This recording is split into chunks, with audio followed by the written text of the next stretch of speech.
नंदन व्रज जन रंजन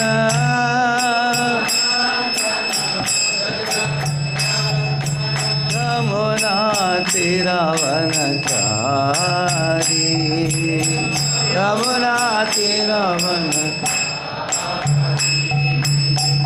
यशोदानंदन व्रज जन रंजन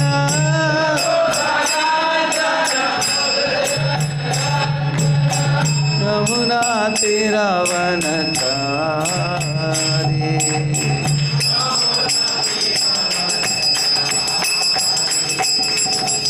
हरे कृष्ण कृष्ण कृष्ण हरे हरे हरे राम राम राम हरे हरे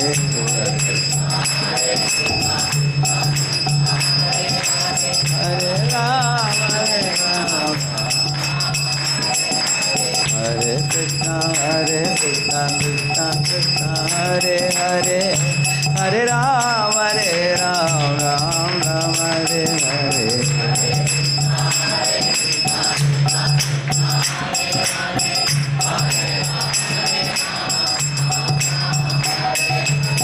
हरे कृष्ण कृष्ण कृष्ण हरे हरे हरे राम राम राम हरे हरे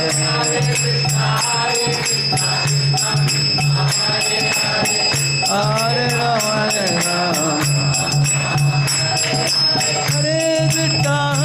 कृष्ण कृष्ण कृष्ण हरे हरे हरे राम राम राम हरे हरे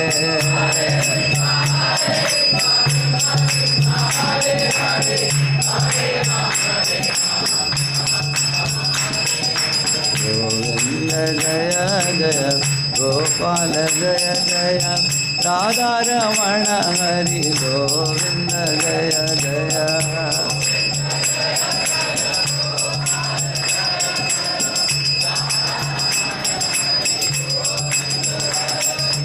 गोविंद जय जय गोपाल जय जय राधा रमण हरि गोविंद जय जय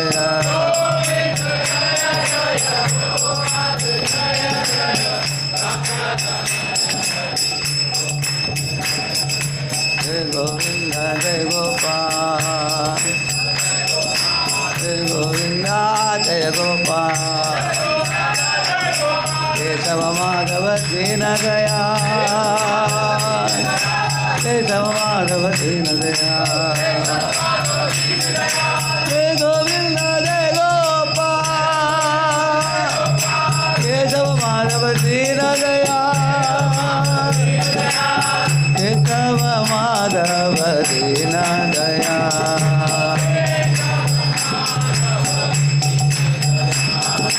जय जय राधे जय जय श्याम जय जय श्री वृंदावन धाम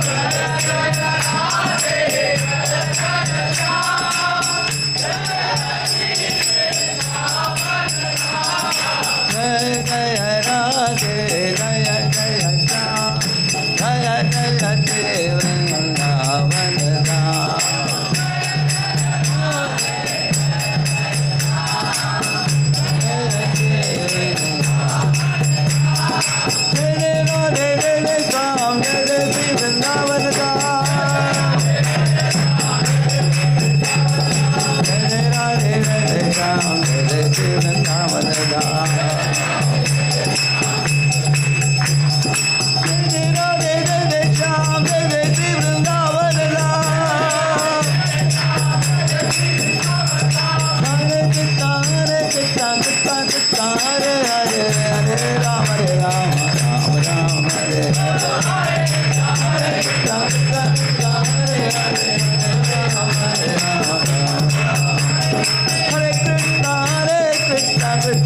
हरे हरे हरे राम राम राम हरे हरे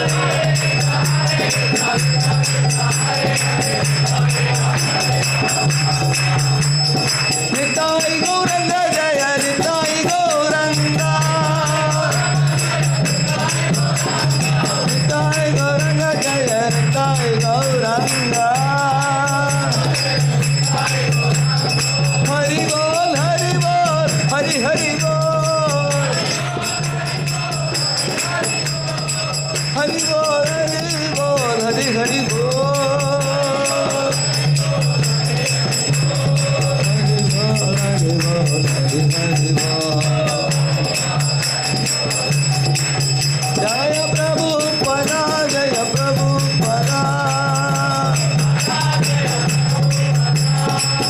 प्रभुपदा श्रील प्रभुपदा गुरुदेव गुरुदेव गुरुदेव गुरुदेव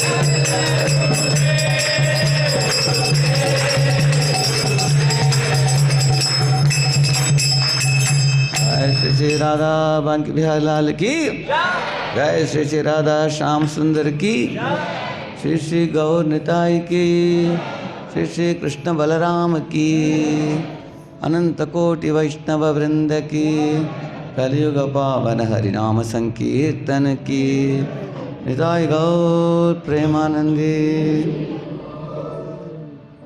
हरे कृष्णा। मैं पहली बार इधर अलीगढ़ में आया हूँ। आने के पहले श्रीमान कृतदास अधिकारी महाराज उनके साथ मुलाकात हुई आज, इसलिए थोड़ा देरी हो गई उनसे बात करते करते। मुझे पता चला कि ये अलीगढ़ बहुत पवित्र स्थान है। इधर बलराम जी ने बल्लबल नाम के असुर की वध की। इतना नहीं, प्रभुपाद जी भी 1976-1977 में अनेक बार आ चुके हैं प्रभुपाद जी इधर अलीगढ़ में। मतलब प्रभुपाद जी की इच्छा है कि अलीगढ़ में कुछ जोरदार प्रचार हो, है ना। श्री प्रभुपाद जी खुद होकर आए हैं इधर। और आप लोगों का प्रचार बहुत बढ़िया है। रेवती बाबू से मुझे सुनने को मिला कि आपका 4 एकड़ का मंदिर है, रास बिहारी प्रभु आप चला रहे हैं उधर ना। 4 एकड़ है और 2 एकड़ का गुरुकुल भी है। साथ साथ ये भी केंद्र है राधा बांकी बिहारी केंद्र, जो हरिदास जी का भी जन्म हुआ निकट ही सुना मैंने, इधर से 1 किलोमीटर दूर में। तो बांकी बिहारी, राधा बांकी बिहारी के संबंध में मैंने एक कहानी सुना प्रभुपाद जी से। प्रभुपाद जी बता रहे थे कि एक गांव में एक व्यक्ति, उसने सोचा कि सबसे बड़ा जो, सुनाई दे रहा है क्या साउंड आपको क्लियर? ये बैस को 0 कर देना, बैस जो है ना इधर है। हरे कृष्णा कृष्ण कृष्ण हरे हरे, हरे राम राम राम हरे हरे। अभी ठीक है, पहले से ठीक है अभी। हाँ क्लियर सुनाई दे रहा है आपको? पीछे भी माताओं को पीछे सुनाई दे रहा है? ठीक है। तो एक व्यक्ति ने सोचा इस दुनिया में जो सबसे बड़ा व्यक्ति है उसकी हमें सेवा करना। तो उसको पता चला कि गांव में सबसे बड़ा व्यक्ति है जो बड़ा टर्बन पहनने वाला, जो पंचायत है। तो उसने पंचायत जी के पास जाकर बोला कि आप मुझे अपनी सेवा में ले लीजिए। उसको सेवा मिल गई पंचायत से। तो कुछ महीनों के बाद देखा पंचायत तहसील के पास जा रहा था। हाँ, तो सोचा कि अरे पंचायत भी रिपोर्ट करता है किसी को। हाँ, तो चलो हम भी साथ जाते हैं उसके पास। तो पंचायत से परमिशन ली उन्होंने, अगर आपसे बढ़कर हैं तहसीलदार तो आप अनुमति दीजिए, मैं आपसे छुटवारा लेकर तहसीलदार की सेवा करूं। तहसीलदार की सेवा में चला गया वो। कुछ समय के बाद उन्होंने देखा कि तहसीलदार भी, वो भी एक कलेक्टर के पास जाते थे। वो हाँ, कोई IAFS ऑफिसर, ऐसे कोई बड़ा ऑफिसर के पास जाते थे। सोचे कि अरे अनेक तहसील लोग हैं, वो लोग कलेक्टर को रिपोर्ट करते हैं, तो उनके पास जाकर ज्वाइन कर लिया वो। हाँ। उसके बाद उन्होंने देखा कि अनेक कलेक्टर लोग जाते हैं राजा के पास जाकर रिपोर्ट देते हैं। तो समझ गया कि ये सारे प्रदेश का एक ही मुखिया है जो राजा है। बस चलो अभी राजा के पास जाकर बोला कि आपसे बढ़कर कोई नहीं, तो आपको ही मैं, आपके पास ही मैं नौकरी करना चाहता हूँ। तो राजा के पास जुड़ गया वो। एक दिन उसने देखा राजा भी अपने रथ में सवार होकर पहुँच गया राधा बांकी बिहारी मंदिर में। जाकर भगवान के सामने जाकर वो सर झुक रहा था। बड़ा आश्चर्य हुआ इस व्यक्ति को। वो अच्छा है क्या? इससे अच्छा है?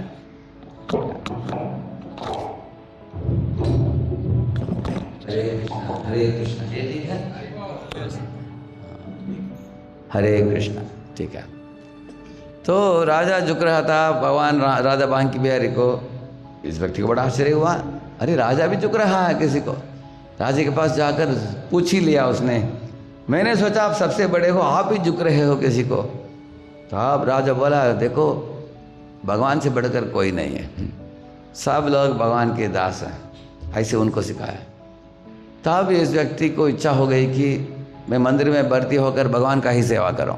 हाँ, लेकिन रात को देरी हो गई, 8 बज गई। जो ब्राह्मण था पुजारी, वो मंदिर बंद कर रहा था, वो बड़ा ताला लगाया उसने। तो वो इस व्यक्ति को बोला कि आज नहीं दर्शन, अभी चले जाओ, कल आओ। वो पुजारी तो चला गया, लेकिन वो मंदिर के बाहर ही ये आदमी जो था लेटा रहा हो।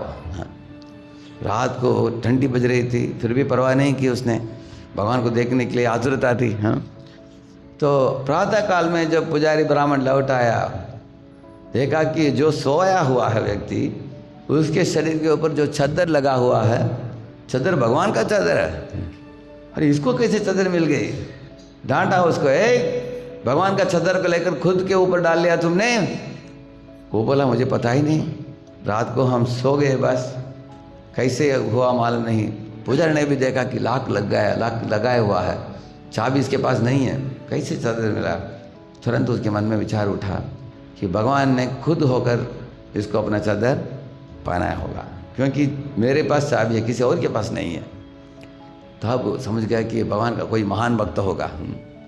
तो उसी दिन उसको मंदिर में एडमिट कर लिया और उसको पुजारी की सेवा में लगा दिया। ऐसे प्रभुपाद जी बताते हैं कथा भांग बिहारी मंदिर के बारे में। हाँ, तो उस दिन से सारे दुनिया के जो स्वामी हैं, अनंत कोटि ब्रह्मांड नायक भगवान राधा भांग बिहारी, उनकी सेवा उनको प्राप्त हो गई। हाँ, मत्त परदरम नान्यत् किंचिदस्ति धनंजय मयि सर्वमिदं प्रोतम सूत्रे मणिगणाइव।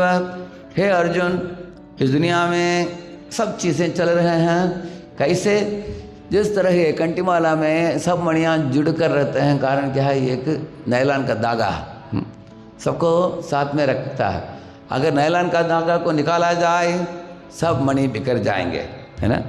इस तरह सब सारी चीज़ चल रहा है। सूर्य का उदय हो रहा है, सूर्य का अस्तमन हो रहा है, चंद्रमा रात को आती है, तारे चमकते हैं, हवा बहती है, और बारिश बरसता है, और धरती से धान्य उगती है। प्रातःकाल में फूल खिल उठता है और फल पकते हैं। सब चमत्कार हम लोगों की आंखों के समक्ष देखने को मिलता है। ये सब करने वाले भगवान कृष्ण हैं। मया अध्यक्षेण प्रकृति ही, भगवान बताते हैं, सूयते सचराचरम। मेरे अधि अक्षता के, अधि का मतलब ऊपर से, अक्षर का मतलब आंखें, अधि अक्षर मतलब सुपरविजन। भगवान सुपरविजन करते हैं, मेरे नेतृत्व में प्रकृति ये सब कर रही है। कुछ लोग बोलते हैं, अरे प्रकृति तो सब बना कर दे रही है, भगवान को के बारे में आप लोग क्यों बात करते हो? कुछ लोग बोलते हैं सब नेचर से पैदा होता है। तो प्रभुपाद जी ने एक उदाहरण दिया। एक था, एक कुम्हार था। कुम्हार कैसे घड़ा बनाता आप लोगों ने देखा है? हाँ, एक पहिया होता है, पहिया गोल गोल घूमता है, तो ऐसे हाथ ऐसे हिला हिला कर क्या करता है, एक घड़ा तैयार करता है। तैयार करके बाजू में रख देता है, बाद में और एक तैयार करता है, ऐसे, है ना। उसमें कभी बड़े घड़े होते हैं, कभी छोटे होते हैं, कभी प्लेट होते हैं, कभी कुल्हड़ होता है, छोटा बड़ा सब तैयार करके रख दिया उसने। दोपहर के समय लंच खाने के लिए चला गया हो। 2 कॉलेज के विद्यार्थी आए। एक ने पूछा, अरे इतने सारे चीज़ इधर पड़े हैं, इतने घड़ा इत्यादि, ये सब किधर से निकला? दूसरा लड़का बोला कि ये सब पहिए से निकला है। तो सही बोला कि गलत बोला? आपको क्या लगता है? वो बोला कि ये सब पहिए से निकला हुआ है, ये सब चीज़ें, इतने घड़ा। वो सही बोला गलत बोला? गलत नहीं बोला, सही बोला, पहिए से ही निकला वो। लेकिन उसने, उस व्यक्ति ने पूछा, अरे पहिया अपने आप निकालता है क्या ये सब चीज़ों को? हाँ, तब उसके मित्र ने बोला, अरे मूर्ख, पहिया अपने आप कैसे निकाल सकता है? इतने तरह तरह के घड़े, बड़ा छोटा प्लेट इत्यादि। वो पहिए को इस्तेमाल करके एक कुम्हार ने ये सब चीज़ों को बनाया है, ऐसे उन्होंने बताया। समझा ना आपने ये बात? तो इसी तरह आप प्रातः काल में जाओ बगीचे में, एकदम सुंदर रंग बिरंगे फूल दिखते हैं। कोई लाल फूल है, कोई पीला है, कोई नीला है, कोई हरा है, हाँ? और वो फूल भी अलग अलग साइज के, हाँ, फूल भी अलग अलग साइज के हैं। और एक बड़ा है, छोटा है, सुगंध भी उनका अलग अलग है, फल भी अलग अलग है। ये प्रकृति रूपी यंत्र से ये सब निकलते हैं, लेकिन निकालने वाला कौन है? ईश्वर, परमेश्वर, भगवान। जैसे अभी मैं गा रहा था, मैं कोई प्रभु जी मृदंग बजा रहे थे, नाम क्या है उनका? नरोत्तम। अभी मृदंग जो बढ़िया बजाया, कितने लोगों ने सुना मृदंग का ध्वनि? आप लोगों ने सुना है? अभी आपको अच्छा लगा आपको, तो आप मृदंग को प्रशंसा करोगे, नहीं तो नरोत्तम दास प्रभु को प्रशंसा करोगे आप, नरोत्तम प्रभु को, करेक्ट है? क्योंकि उसमें उनके पास बजाने की चतुरता है, कला कौशलता है। इसी तरह प्रकृति से निकलने वाले अनेक पदार्थ हैं इस दुनिया में, लेकिन हम प्रकृति को गुणगान करनी चाहिए, नहीं तो प्रकृति से निकालने वाले ईश्वर की गुणगान करनी चाहिए। आप बताओ, समझे नहीं आप लोग ना? प्रश्न समझ गए? कितने लोग समझ गए बात? हाँ, तो भगवान जो तैयार करते हैं प्रकृति के द्वारा, उनकी गुणगान करनी चाहिए, नहीं तो प्रकृति की गुणगान करना चाहिए, भगवान की, करेक्ट है? कोई अगर वीणा बजा रही है कोई माता जी, वीणा से मीठे मीठे मधुर ध्वनि निकलते हैं, हाँ? लेकिन हम वीणा की गुणगान नहीं करेंगे, वीणाधारी, वीणा बजाने वाले, उनकी गुणगान करेंगे, हाँ? क्योंकि वो बजाए बिना वीणा जैसे कि वैसे पड़ा रहेगा वो, करेक्ट है ना? ऐसे परमेश्वर जो है इस दुनिया को रचा कर हम लोगों को इधर छोड़ा है। कुछ तो कारण होगा क्यों हम लोगों को इधर उन्होंने भेजा। अगर कोई बुद्धिमान हो वो ये प्रश्न पूछेगा कि इस धरती में हमको जन्म क्यों दिया गया है, हमारा कर्तव्य क्या है, हम नाना तरीके की यातनाओं को क्यों भोग रहे हैं, करेक्ट है ना? अगर आप में से किसी को मैं बुलाकर बोलता हूँ कि आंख बंद कर लो और आपको चिमटी देता हूँ, आपको चिमटी का अनुभव होगा, दर्द होगा, लेकिन पता नहीं चलेगा कि कौन दे रहा है चिमटी, करेक्ट है ना? इसी तरह हम लोगों को तकलीफ हो रहा है, शरीर से व्याधि होते हैं, मन से तनाव होता है, परजीवों से भी क्लेश होता है, मच्छर काटते हैं, है ना?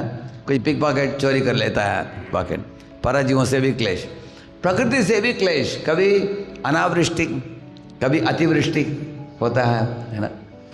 इधर भी कभी आप लोगों का अनुभव होगा, धूप कड़ी होता है ना, करेक्ट है ना? और दूसरे मौसम में ठंडी बहुत बचता है। तो ये इतने तरीके के तकलीफें हमें प्राप्त होता है, देने वाले कौन है इंसान को सोचना चाहिए, क्योंकि तकलीफ अपने आप नहीं होता है। अगर आपको दर्द होता है, कोई चिमटी दे रहा है, शायद आपको मालूम नहीं कौन चिमटी दे रहा है। अगर एक मच्छर आकर बैठता है पीछे, वो इंजेक्शन देता है, वो है मच्छर, तुरंत आपका हाथ लग जाएगा, है कौन तकलीफ दर्द दे रहा है, कोई अपने आप आपको दर्द नहीं होगा, कोई दे रहा है वो। इसी तरह है इस दुनिया में सब तकलीफ के पीछे कौन है, अगर कोई पूछेगा, आदि आत्मिका, आदि भौतिका, आदि दैविका। ये तीन तरह के ताप जो हैं, ये इसको बोलते हैं दुर्गा का त्रिशूल है। ये दुर्गा के हाथ में क्या है? त्रिशूल। ये त्रिशूल आदि आत्मिका को मतलब हमारे शरीर मन से होने वाले दुख, और आदि भौतिका का मतलब है परजीवों से होने वाले क्लेश, और आदि दैविका का मतलब है प्रकृति के द्वारा होने वाले क्लेश, करेक्ट है ना? तो कोई बताइए मुझे, दुर्गा माता हाथ में त्रिशूल लेकर हमको तकलीफ क्यों दे रही है, कारण क्या है? कोई बता सकते हैं? हम सब भगवान के ही बच्चे हैं, इधर आए हैं, हमको तकलीफ क्यों दे रही है, त्रिविध ताप क्यों दे रही है? वो उनको क्या तकलीफ देने में मजा है क्या? उनको क्यों दे रही है? हाँ बोलिए, उनको माइक दीजिए उनको।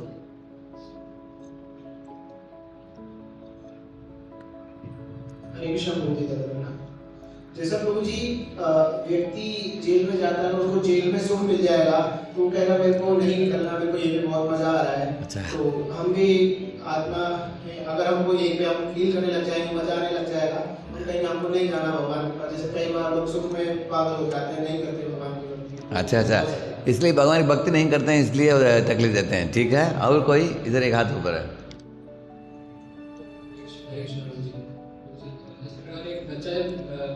छोटा बच्चा जैसे मल क्या कर लेता है तो गंदा हो जाता है, तो माँ उसे साफ करके उसके पिताजी को देती है। तो इसी प्रकार माया भी हमारी माँ की तरह है, शुद्धि करके भगवान। बढ़िया है, वेरी गुड, चल बजाइए। देखिए सही बोला आपने। एक ने बोला उन्होंने कि हम जेल में आए हैं, जेल में दंड प्राप्त होता है। दूसरे ने बोला कि दुर्गा जो है हमको सुधारने के लिए कर रही है। मैं और तीसरा एक विश्लेषण देता हूँ इसका। अगर आप रसोई में जाकर हाथ में चाकू उठा लिया आपने, एक बच्चे ने, बच्चा माँ को बोलता है मैं सब्जी काटूंगा, छोड़ेगी माँ उसको? सब्जी काटने के लिए छोड़ेगी वो? छोटा बच्चा हाथ में चाकू लेगा तो क्या होगा? उंगली काट देगा। तो माँ तुरंत बोले चाकू मत छूना बोलेगी। और वो बोलता है ठीक है। गैस स्टोव में जो नीला नीला एक आग निकलता है ना, उसको लगता है कि ये फूल है। वो माँ को बोलता है मैं उसको फूल को छूऊंगा, फूल को पकड़ूंगा। पकड़ने के लिए जाता है, माँ क्या बोलेगी? हे पकड़ना मत उसको, बोलती है ना। नहीं तो हॉल में जाता है, कैमलिन बॉक्स को खोलकर कंपास निकालता है। क्या है कंपास देख रहा है? कंपास मालूम है आपको? कंपास अगर उठाएगा हाथ में, अच्छा है बच्चे को, बड़ा खतरा है, हाँ? अगर आँख के अंदर चला गया तो बड़ा डेंजर हो जाएगा। माँ उसको डांटती है। तो माँ उसको कुछ नहीं करने देती। बच्चे को आश्चर्य होता है कि क्यों इतना माँ मेरे पीछे पड़ी है, ये मत करो, वो मत करो, ये मत करो, बोलती है। Don't do this, don't do this, don't do that, don't do that, ऐसे बोलती है। बच्चा बोलता है ठीक है मैं बाहर चले जाता हूँ। माँ बोलती है अकेले मत जाना, मैं साथ में लेके जाऊँगी मैं, हाँ?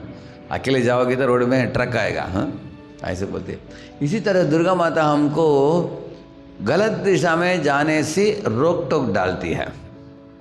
आप लोग देखेंगे जो तंबाकू खाता है उसको छाले पड़ते हैं, जो सिगरेट पीता है उसको लंग कैंसर होता है, जो शराब पीता है उसको लिवर सिरोसिस होता है, जो अवैध स्त्री संग करता है उसको विविध तरह के गुप्त रोग होते हैं, हाँ?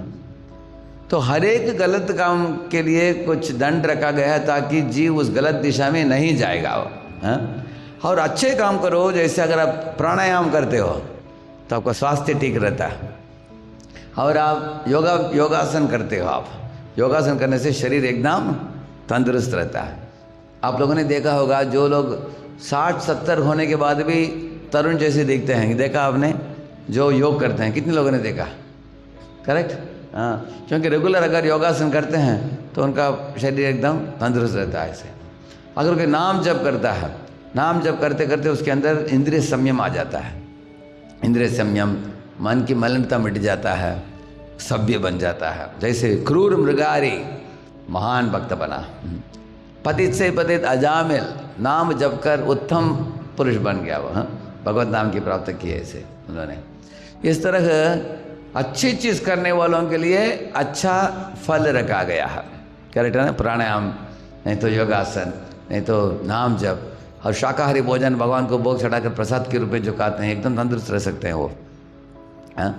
इसके विरुद्ध जो नियमों को तोड़ते हैं उनके लिए तकलीफ है। समझना आपने? तो इस दुनिया में आदिकाल से 2 तरीके के लोग हैं। एक है देवगण, दूसरे हैं असुरगण। फर्क क्या है दोनों में? देवगण का मतलब है ABCDEFGH, आप याद रखना, हाँ? A for absolute truth. Devgan जो होते हैं परम सत्य भगवान को मानते हैं। B फॉर ब्राह्मणास, ब्राह्मणों को आदर देते हैं, जानते हैं कि ब्राह्मण लोग जो वैदिक ज्ञान को दुनिया को देते हैं, वैदिक ज्ञान को पढ़कर समझकर सिखाते हैं, उन ब्राह्मणों को प्रोत्साहन देनी चाहिए, उनको सपोर्ट देनी चाहिए, दान देना चाहिए। और C फॉर काउस प्रोटेक्शन, हाँ? गौ माता की रक्षा होनी चाहिए। और D for देवतास should be respected. जैसे देवताएं हमको बारिश बरसाते हैं, सूर्य की ताप देते हैं, हवा देते हैं, उनको भी आदर देते हैं। करेक्ट है ना? क्योंकि देवता सब भगवान के ही अंश हैं, ऐसे। और 5वां E मतलब एटिकेट्स एंड बिहेवियर। इसका मतलब है सही ढंग से हम वरिष्ठों से, कनिष्ठों से, सम लोगों के साथ हम व्यवहार कैसे करनी चाहिए वो जानते हैं। करेक्ट है ना? वरिष्ठों को आदर देना, सम लोगों के साथ मैत्री जोड़ना, कनिष्ठों को अनुकंपा दिखाना, करेक्ट है ना। ऐसे एटिकेट्स एंड बिहेवियर, माताओं स्त्रियों को माता के रूप में देखना, करेक्ट है ना। परजीवों को क्लेश नहीं देना, करेक्ट है ना। प्रकृति को शोषण नहीं करना इत्यादि, एटिकेट्स एंड बिहेवियर। और एफ का मतलब है flee to the lotus feet of Vishnu. जब भी तकलीफ हो, जो लोग वैदिक संस्कृति फॉलो करने वाले भगवान की श्री चरणों की ओर भाग जाएंगे। ओम तत्विष्णुम परमं पदम सदा पश्यन्ति सूर्यः, ऐसा बताया। भगवान विष्णु के श्री चरणों की ओर दौड़ेंगे, वो flee to the lotus feet of Vishnu. And जी का मतलब है गुडनेस, सत्वगुण। जो लोग सत्वगुण प्रधान होते हैं, देवता लोग, रजोगुण तमोगुण से प्रभावित नहीं है, सत्वगुण से प्रभावित है। जी हज का मतलब है होली नेम। हाँ, हमेशा भगवान के नामों का उच्चारण करते हैं और मंत्रों का, श्लोकों का उच्चारण करते हैं ऐसे। तो ये सब देवगण के बारे में बोला मैंने। इसके एकदम विरुद्ध है असुरगण। विष्णु भक्त स्मृतो दैव आसुरस्तत् विपर्ययः, ऐसा बताया गया। जो लोग भगवान विष्णु के सुर में सुर मिलाते हैं वो देवता लोग हैं। जो भगवान विष्णु के उपदेश आदेशों के विरुद्ध हैं वो असुर हैं। समझना आपने। तो जैसे एक श्लोक भी है भगवद गीता में, यः शास्त्रविधि मुत्सृज्य वर्तते कामकारतः न सिद्धिमवाप्नोति न सुखं न परां गतिं प्रवृत्तिं च निवृत्तिं च जना न विदुरासुरा न शौचं नापि चाचारो न सत्यं तेषु विद्यते। क्या करना चाहिए क्या नहीं करना चाहिए ये मालूम नहीं, असुरों को बताते हैं। हाँ, प्रवृत्तिं च निवृत्तिं च जना न विदुरासुरा। न शौचम, वो शुद्धता नहीं रखते हैं, वो शारीरिक शुद्धता, मानसिक शुद्धता, वाक में शुद्धता नहीं है उनमें। और न चाचारो, आचार मालूम नहीं उनको, सही व्यवहार मालूम नहीं है, सत्य बोलते नहीं, झूठ बोलते हैं। तो ये असुर लोग हैं। ये दो तरीके के लोग आदिकाल से इस दुनिया में होते आए हैं, दैवी प्रवृत्ति वाले लोग और आसुरी प्रवृत्ति लोग। तो हम लोग किस पक्ष में रहना चाहिए? हमें दैवी संपत्ति को बढ़ाना चाहिए, नहीं तो आसुरी संपत्ति को बढ़ाना चाहिए। हम लोग इस्कॉन में जुड़े हैं किस लिए? हमारे किस संपत्ति को बढ़ाने के लिए? दैवी संपत्ति को। लेकिन हमारे अंदर अभी दैवी संपत्ति भी है थोड़ा और आसुरी संपत्ति भी है। जैसे आप देखेंगे प्रहलाद और हिरण्यकशिपु दोनों को तुलना करो। हिरण्यकशिपु के अंदर भोग वृत्ति था, प्रहलाद के अंदर सेवा वृत्ति थी। करेक्ट है ना? भगवान को सेवा करने की वृत्ति थी। इसी तरह आप बताइए कौरवों के अंदर क्या था? कौरवों के अंदर वो भोग वृत्ति था, सेवा वृत्ति था भोग। और पांडवों के अंदर करेक्ट। और ब्रजवासियों के अंदर हाँ, और कंस के अंदर भोग वृत्ति। ये दो वृत्तियाँ इस दुनिया में देखने को मिलता है। इसी तरह रावण के अंदर और हनुमान के अंदर। हाँ, समझ गए ना आप लोग? तो हमें किस वृत्ति को बढ़ाना चाहिए, किस वृत्ति को मिटाना चाहिए? हाँ, सेवा वृत्ति को बढ़ाना और आसुरी वृत्ति को मिटाना, ये जीवन का उद्देश्य है। तो हमारे चित्त की मलिनता जब मिटता जाएगा हरिनाम के जप से, धीरे धीरे हमारी सेवा प्रवृत्ति बढ़ता जाएगा। जितना आपकी सेवा प्रवृत्ति बढ़ेगा उतना आप देखोगे कि मन एकदम कापूस जैसे हल्का बन जाएगा। सब जीवों को आप एक अनुकंपा की आंखों से, प्रेम की आंखों से आप देख पाओगे जितना हमारी सेवा वृत्ति बढ़ता हो। जैसे हनुमान जी, करेक्ट है ना? हनुमान ने सीता को माता के रूप में देखा, लेकिन रावण ने देखा सीता को एक भोग्य वस्तु के रूप में देखा। करेक्ट है ना? तो ये बुरा नज़र से देखा कौन? रावण। लेकिन हनुमान सीता को माता के रूप में देखा ऐसे। तो हम लोग इस दुनिया में देखते हैं कि असुर देव दोनों तरीके के श्रेणी के लोग हैं। हम देवता जैसे लोगों के साथ हम संग करना चाहते हैं। तो श्रीमद् भागवत के एक छोटा प्रसंग में आपके सामने प्रस्तुत करना चाहता हूँ। ये 8वें स्कंद में ऐसे बात आता है, क्योंकि अगर हम सुनेंगे इस लीला को, इस लीला से हम बहुत लाभान्वित होंगे अपने आध्यात्मिक जीवन में। हाँ, क्योंकि हमारे व्यक्तिगत जीवन में हमें दोनों तरीके के लोग मिलते हैं। हाँ, आसुरी प्रवृत्ति वाले लोग भी मिलते हैं और दैवी प्रवृत्ति वाले। लेकिन इस लीला से आपको पता चलेगा कि देवता लोग जो होते, देखिए 3 श्रेणी के लोग हैं, आस्तिक, नास्तिक और भक्ता। हाँ, शुद्ध भक्त होते हैं। असुर लोग इस दुनिया में भोग ही भोग करना चाहते हैं, और शुद्ध भक्त लोग सेवा ही सेवा करना चाहते हैं। लेकिन देवता लोग जो हैं उनको सेवा भी चाहिए, थोड़ा भोग भी चाहिए। ऐसा है, जैसे इंद्र इत्यादि, इंद्र, चंद्र, वरुण, वायु, इनके अंदर थोड़ा भोग भी करने की, थोड़ा कंट्रोल की भी इच्छा है और सेवा करने की भी इच्छा है।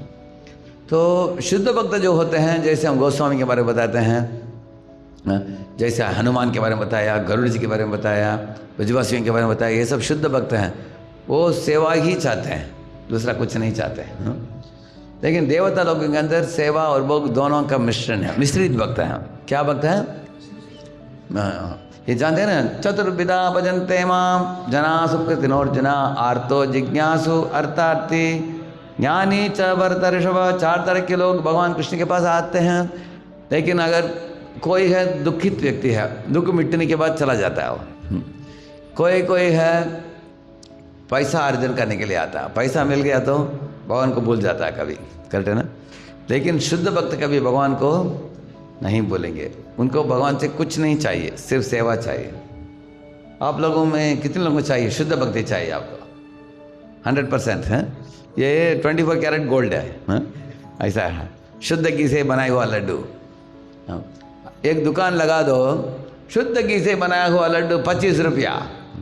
उसके निकट और एक दुकान खोलो, 5 रुपये का लड्डू, लेकिन वो रिसाइकल्ड तेल में बनाया हुआ, 20 बार रिसाइकल किया, तो लोग क्या खरीदेंगे? 5 रुपये वाला, और नहीं तो 25 वाला खरीदेंगे लोग। 25 वाला ज़्यादातर लोग क्या खरीदते हैं? 5 वाला। लेकिन 5 वाला खरीदने के बाद डॉक्टर को फी देना पड़ेगा, गरगर हो जाता है, गला बैठ जाता है, करेक्ट ना।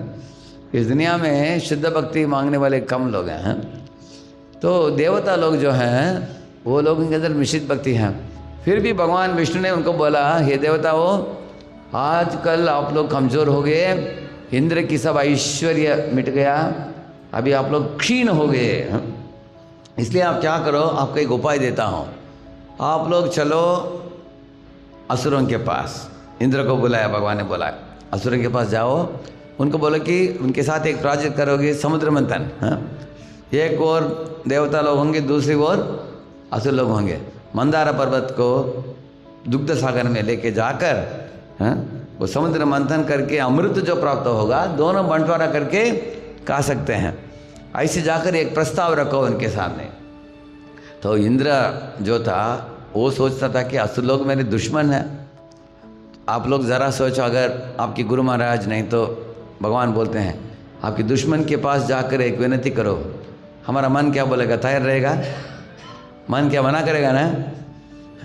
लेकिन इंद्र ने क्या बोला? भगवान, अगर आपकी खुशी के लिए मैं दुश्मन के पास जाकर सर झुकने के लिए भी मैं तैयार हूँ।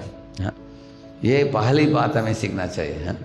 गुरु और कृष्ण की खुशी के लिए हम ये मित्र है और शत्रु है वो सब नहीं देखते हैं, वो झुकने के लिए भी तैयार था। कौन? इंद्र। इंद्र शुद्ध भक्त है, मिश्रित भक्त है? उसका मतलब मिश्रित भक्त होते हुए भी थोड़ा अहंकार भी होता है, फिर भी भगवान की इच्छा को पूर्ति करने के लिए वो असुरों के पास जाकर याचना करने के लिए तैयार हो गया। अपने अहंकार को बाजू में रखकर गया वो असुरों के पास। असुर के नेता कौन थे, कोई जानता है क्या? बलि महाराज। कौन बोला बलि महाराज? किससे? ताली बजाइए माता को, सही बोल दिया। तो बलि महाराज जो थे बैठे थे असुरों के साथ सभा में। इंद्र को देखकर सब असुर चिल्लाने लगे, आ गया, देखो, पकड़ो उसको, मारो, काटो, बोल रहे थे। बलि महाराज बोला, अरे आप लोग शांत रखो, देखते हैं क्या कारण के लिए आया है, क्या है उसका हेतु, बुलाओ उसको कुर्सी दिया। बलि ने उसका आदर किया। इंद्र को पूछा, आपको क्या चाहिए, क्या कारण चाहे हो? बलि को बोला इंद्र ने, ऐसे मेरा एक सुझाव है कि हम लोग आपसे जुड़कर एक प्रोजेक्ट करना चाहते हैं, हम दोनों करेंगे समुद्र मंथन, आप तैयार है क्या? तो बलि ने सोचा, हम लोग, हमारे पास अभी शक्ति है, धन दौलत है, सारे राज्य है, देवताओं के राज्यों को भी हमने छीन लिया है, सब कुछ है। तब उन्होंने सोचा कि जब अमृत निकलेगा तो हम सब लोग अमृत पी लेंगे और देवताओं को भगा देंगे, क्योंकि कमज़ोर हैं, वैसे तो कमज़ोर ही है वो। तो असुर लोग सहमत हो गए आने के लिए। तो ये समुद्र मंथन चालू होने के पहले भगवान ने देवताओं को बुलाया, उनको बोला ना भेतव्यम कालकूटात् विषाद जलधि संभवात्, ऐसे श्लोक बोलते हैं। हाँ, बताते हैं कि हे देवताओं, 4 चीज़ बोला भगवान ने उनको। समुद्र मंथन करते समय अनेक भेंट निकलेंगे, लेकिन हाथ मत डालना आप। मैं जो दूंगा वो ही अब लेना चाहिए, कुछ भी चीज़ को उठाना नहीं चाहिए। सहमत है क्या पूछा, सब लोग हाँ बोल दिया। दूसरा चीज़ भगवान ने बोला, अगर मैं असुरों को कुछ ज़्यादा भेंट दे देता हूँ, उसको देकर अब जलना नहीं चाहिए। हाँ, तो लोभ नहीं करना चाहिए। पहला बोला काम मत करो, दूसरा है लोभ मत करो। काम मतलब इच्छा, किसी भी भेंट के लिए इच्छा मत रखो, मैं जो दूंगा वही लेना चाहिए। दूसरा है अगर वो लोगों को ज़्यादा दे दिया तो आप झगड़ा मत करना, क्रोधित मत हो जाना, ठीक है, दूसरा बोला। तीसरा बोला उन्होंने लोभ भी मत करना और क्रोध भी मत करना। असुर लोग कुछ झगड़ा भी करते हैं, आप नाराज कभी मत हो जाना, भगवान ने बोला, क्योंकि नाराज होने से काम नहीं होगा। हाँ, आपका अनुभव होगा, अगर किसी के साथ आपने झगड़ा कर दिया। हाँ, एक बार एक डिपार्टमेंट के पास ड्राइवर था, उसके लिए डिपार्टमेंट हेड जो था उसके साथ झगड़ा किया, ड्राइवर को कुछ जोर से कुछ बोल दिया और ड्राइवर वो डिपार्टमेंट छोड़कर दूसरे डिपार्टमेंट ज्वाइन कर लिया मंदिर में। हाँ, इसको अभी ड्राइविंग के लिए कोई नहीं मिला 2 महीने के लिए, करेक्ट है ना। कभी झगड़ा करने से क्या होता है, काम नहीं होता है। एक पुरुष था, अपने पत्नी को थप्पड़ मार दिया उसने, तो पत्नी अपने मायका में चली गई। 3 महीना इसको खुद को कुकिंग करना पड़ा, तब अकल आ गया उसको। फ़ोन किया उसको, आ जाओ बोला, वो बोली कि नहीं आऊँगी, आपने थप्पड़ मारा। तो अपने उसके पिता जो थे, उसके सास जो थे, उनको बोला कि मैं माफ़ी मांगता हूँ, भेज दीजिए उसको। वो आकर छोड़ कर गए। हो इस दुनिया में नाराज होने से नुकसान ज़्यादा होता है, करेक्ट है ना। तो भगवान ने बोला तुम काम मत करो, लोभ मत करो, क्रोध मत करो। चौथा चीज़ बोला भगवान ने, अगर कुछ ये समुद्र मंथन करते करते कुछ विष निकल आया तो आप लोग प्रोजेक्ट को छोड़कर भाग मत जाओ। कुछ लोग ऐसे भाग जाते हैं, कुछ तकलीफ आ गया था, अरे तकलीफ आ गया, छोड़ कर चले जाते हैं। छोड़कर मत जाओ। ना भेतव्यम कालकूटात् विषाद जलधि संभवात्, भगवान ने बोला ऐसे, क्योंकि मैं रहूँगा आप लोगों के साथ। मेरा चिंतन करो, चिंता ना करो, चिंतन करो। हाँ, चिंता करने से चिंता बढ़ता है, मेरे चिंतन करने से चिंता से मुक्त हो जाओगे। हाँ, इसलिए मेरा चिंतन करो, भगवान ने बोला, मैं तुरंत आप लोगों को मदद करूँगा। देवताओं ने मान ली, प्रोजेक्ट शुरू हो गया। असुर लोग एक ओर, देवता लोग दूसरी ओर मंदार पर्वत को लेकर आए वो लोग। वो लंबी कथा को मैं संक्षिप्त रूप में आपको बता रहा हूँ। मंदार पर्वत को बीच में डालकर करते समय क्या हुआ, मंदार पर्वत को पहले उठाकर आने के लिए भगवान की मदद की ज़रूरत पड़ी। भगवान ने खुद उसको उठाकर गरुड़ के ऊपर रखकर एक पंखे में देवताओं को, दूसरे पंखे में असुरों को रखकर सबको लेकर आया भगवान ने। उसके पहले देवता असुर लोग उठाने के लिए प्रयत्न किए, उनके हाथ पैर टूट गया उनका। भगवान ने अपने दृष्टिपात करके उनके हाथ पैर को रिपेयर कर दिया भगवान ने। सबको लेकर आया दुग्ध सागर में। उधर लाने के बाद जब पर्वत को रखा, पर्वत तो उसका बैलेंस नहीं आ रहा है। उसको बैलेंस नीचे देने के लिए भगवान ने क्या किया, अपने आप को क्या अवतार किया उन्होंने, कछुआ का। नीचे कछुआ बनाकर बैलेंस किया उसको। उसके बाद भी पर्वत ऐसे से जा रहा था, तो भगवान ने क्या किया, ऊपर एक अजित नाम का एक रूप में भगवान ने अपने आप को विस्तृत किया। 10 हाथ वाले अजित नाम की, विष्णु का ही रूप है ऊपर। तो अभी ऊपर भी बैलेंस, नीचे भी बैलेंस हो गया, सही हो गया। अभी चालू हो गया, कड़ा कड़ा कड़ा कड़ा कुड़ कुड़ कुड़ कुड़ कड़ा कड़ा कड़ा कड़ा कुड़ कुड़, ऐसे चालू कर दिया है। भगवान खुश हो गए कि अभी प्रोजेक्ट शुरू हो गया।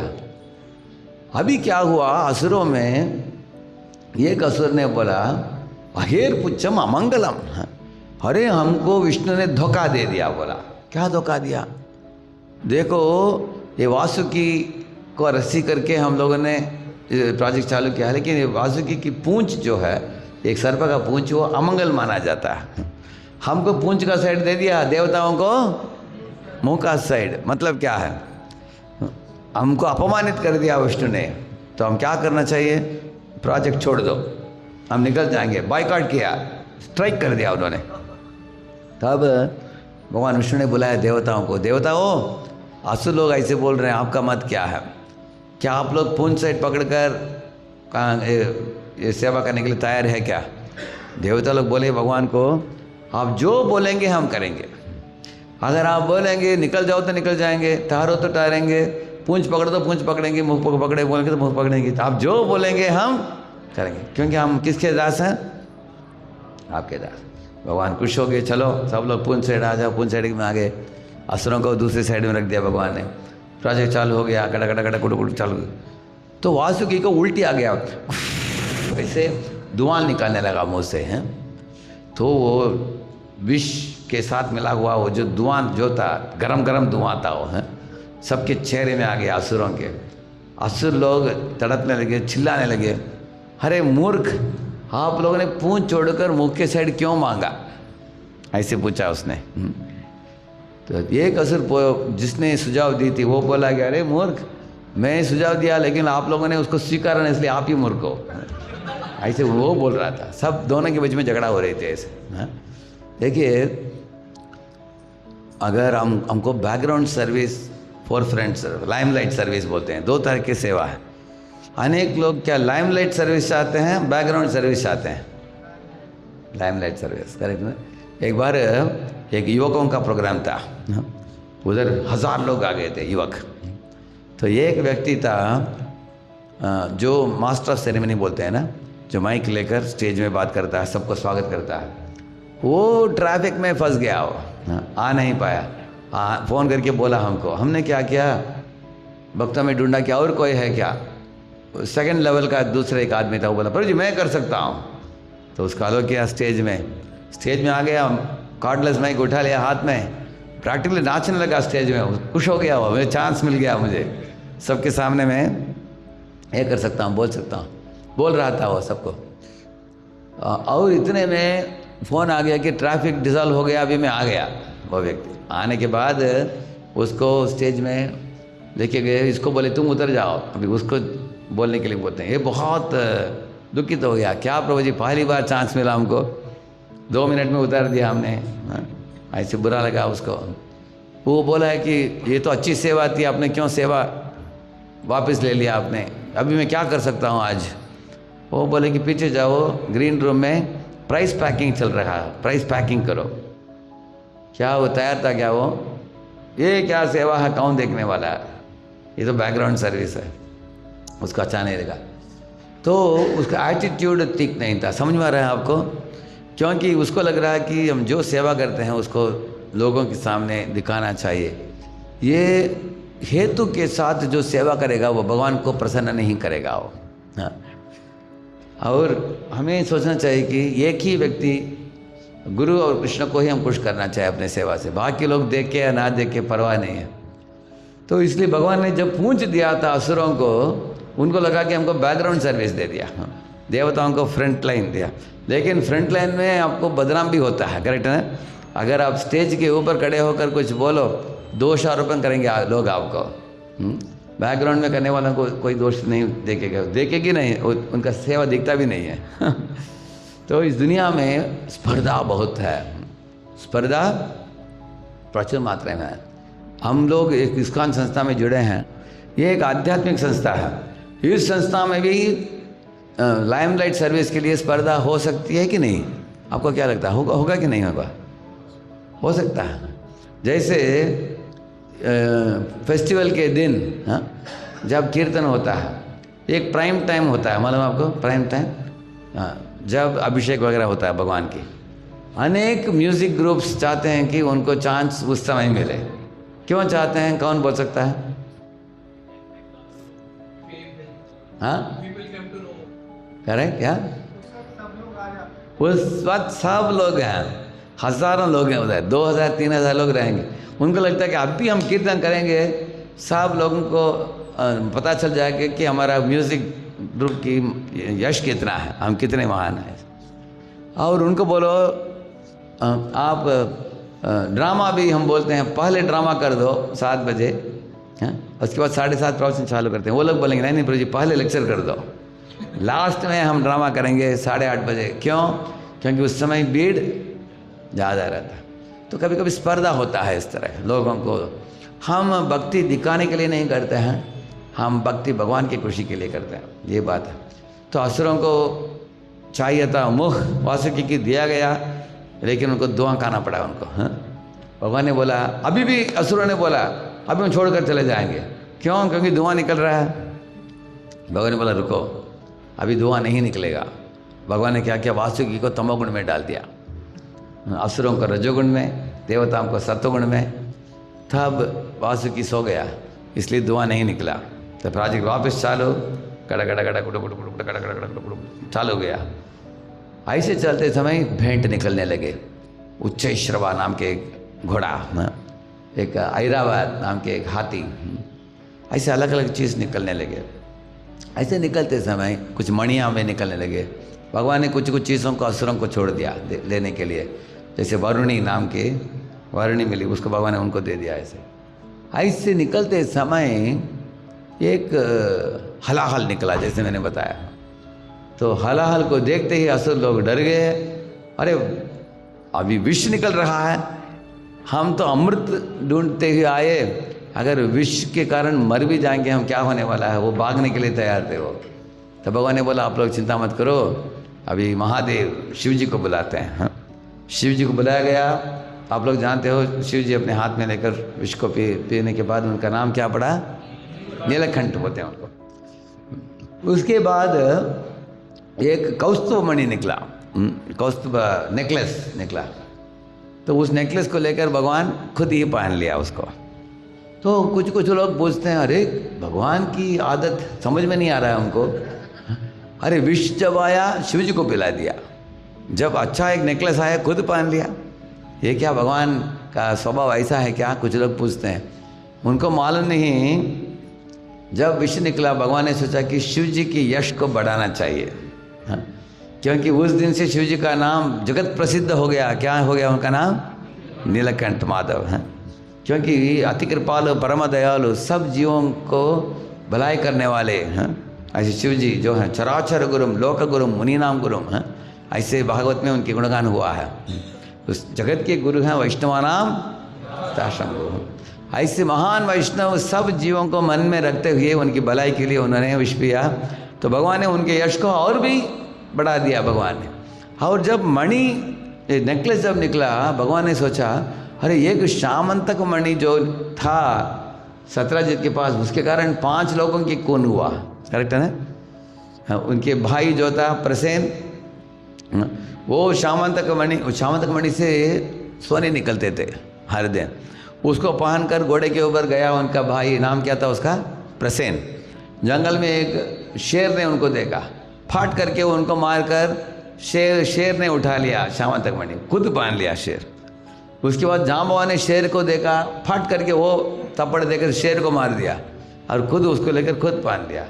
और अपने गुफा में जाकर उसको पहना, उसको लटका दिया, किसको? बच्चे को खेलने के लिए। उस समय भगवान कृष्ण ढूंढते हुए आए श्यामंतक मणि को जंगल में। तब जामवान के पास पहुंचने के बाद जामवान के साथ झगड़ा किया। किसके साथ? वही जामवान जो प्रभु रामचंद्र के भक्त था वो, लेकिन कृष्ण को पहचान नहीं पाया नाराज होने के कारण, इसलिए झगड़ा किया। भगवान ने इतना कुश्ती किया उनके साथ, उनके हड्डी पसली हो गया उनका।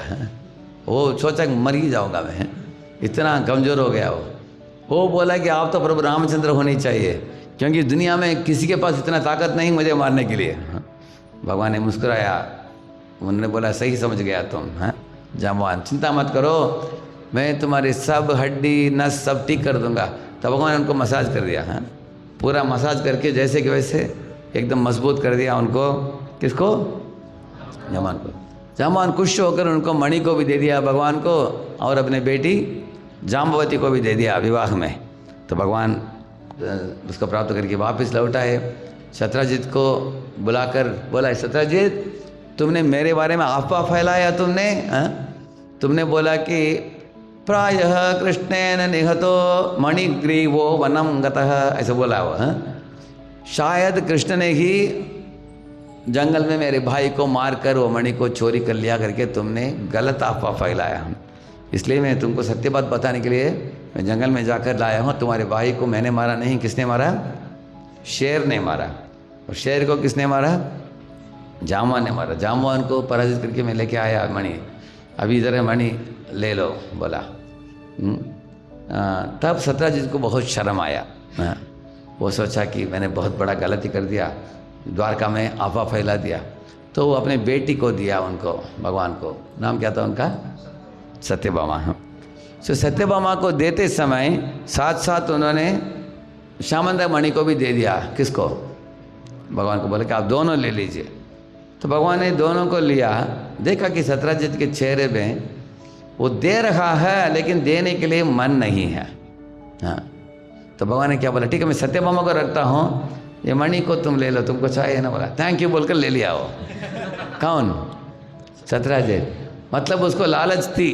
हाँ, भगवान जब दे दिया ले लिया। हाँ, इसके कारण क्या हुआ, बाद में शतधन्व जो है वो सत्यजीत को मार कर वो मणि को लिया उससे।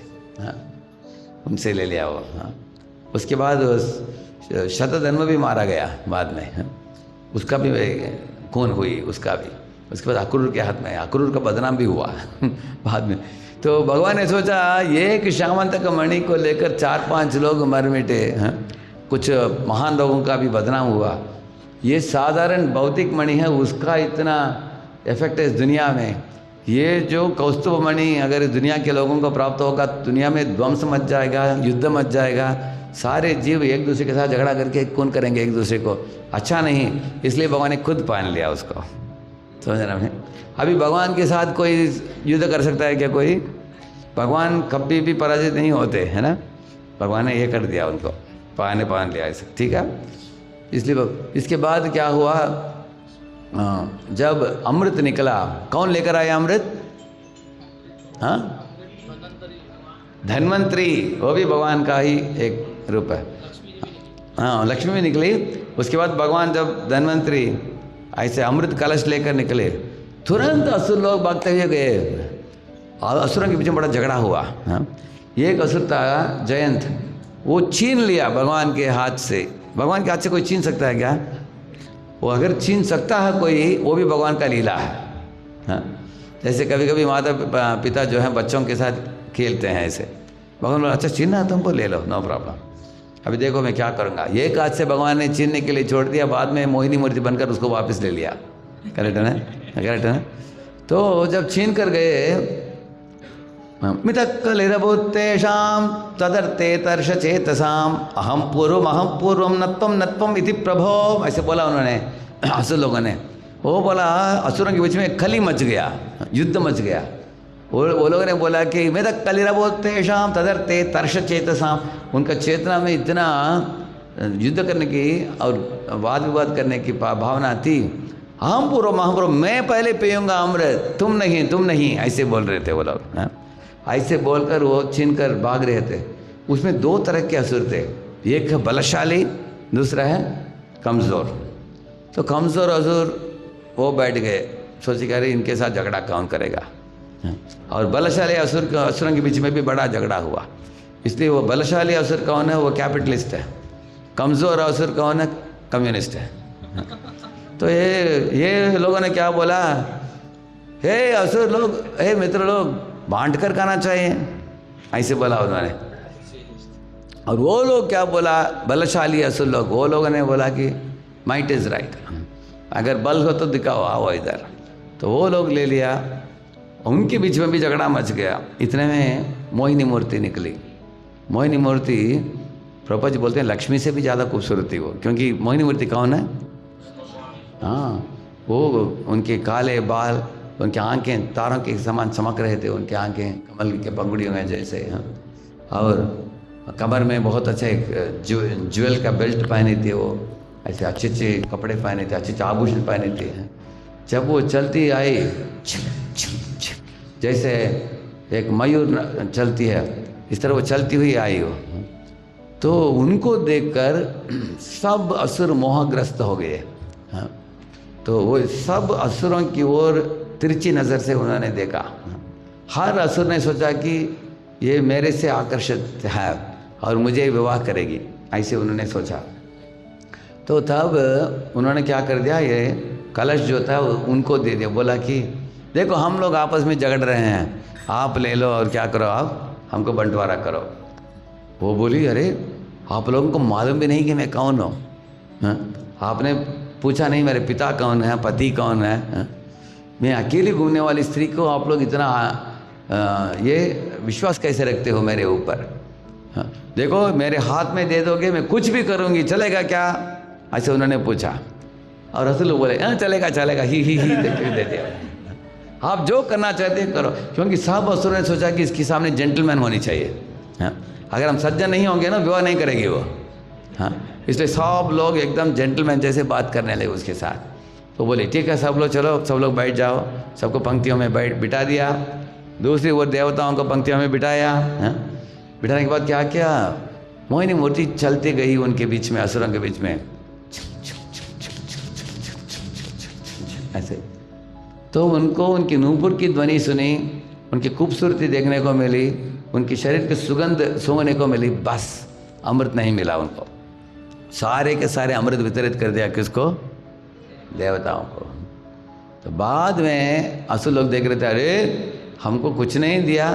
तुरंत तो मोहिनी मूर्ति अपने रूप को बदल लिया, चतुर्भुज रूप दिखाया। सशंक चक्रम सकिरीट कुंडलम सपीत वस्त्रम सरसीरुहे क्षणम सहार वक्षस्थल शोभिकौस्तुभम नमामि विष्णुम शिरसा चतुर्भुजम, बोलते हैं ना।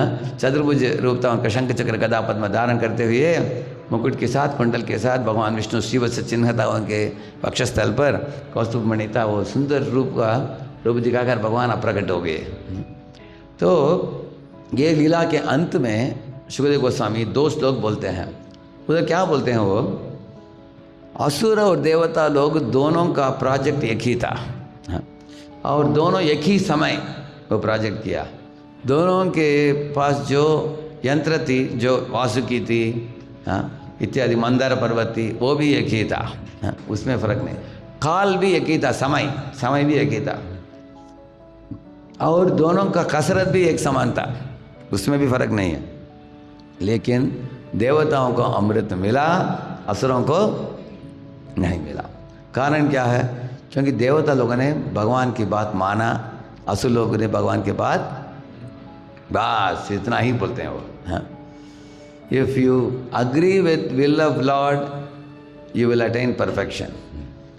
करिष्ये वचनम तव, ऐसा अर्जुन ने बोला ना, भगवान की मत को मानकर चलो और सहयोग दो, तुम्हारे जीवन में आपको भविष्य बड़ा उज्ज्वल है आपका। लेकिन भगवान और गुरु के इच्छा के विरुद्ध चलो, मनमानी करो, आपको जो अमृत मिलना है कृष्ण प्रेम वो नहीं प्राप्त होगा। यही लेसन है ये लीला से ना। तो आप देख सकते हैं इस दुनिया में झगड़ा जब होता है, जो सहिष्णु होता है वो पक्ष में भगवान होते हैं। अभी अम्बरीश और दुर्वास मुनि है, सहिष्णु कौन है? अम्बरीश, तो उनके पक्ष में थे विष्णु, करेक्ट। प्रहलाद और हिरण्यकशिपु, ब्रजवासी और कंस, और पांडव और कौरव, आप लोग देख सकते हैं।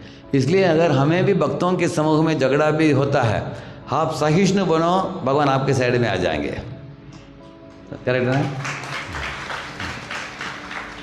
आप देखेंगे पांडव लोगों ने बोला 5 गांव दो हमको, बस बाकी सारी दुनिया का तुम शासन करो। कितना अच्छा डील था दुर्योधन के लिए।